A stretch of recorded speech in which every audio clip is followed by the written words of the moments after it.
2 அம்மா, 2 குழந்தைங்க, 3 ஆப்பிள் இருக்கு. இப்ப அத வந்து அவங்க கரெக்ட்டா ஸ்பிளிட் பண்ணி சாப்பிடணும். எப்படி சாப்பிடுவாங்க? 2 அம்மா 2 குழந்தைங்க. மொத்தம் 5 பேரு.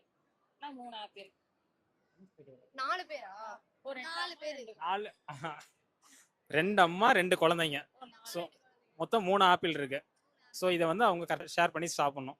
ஒரே அம்மாவா இருப்பாங்களோ? சோ 3 ஆப்பிள் 3 பேருக்கு அப்படின்ற மாதிரி. 4 பேர் தான் நான் கன்ஃபார்மா?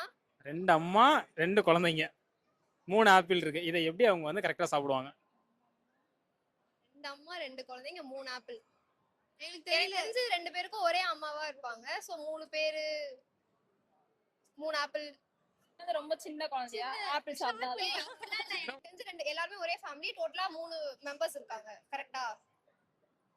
ஆனா either ஒரு அம்மா 2 குழந்தைங்க இல்ல 2 குழந்தைங்களுக்கு ஒரு அம்மா. அந்த மாதிரி தானே? 2 ஆப்பிள் வந்து ஒருத்தங்களுக்கு கொடுத்துட்டு அம்மா வந்து ஒரு ஆப்பிள் ஷேர் பண்ணிட்டாங்க.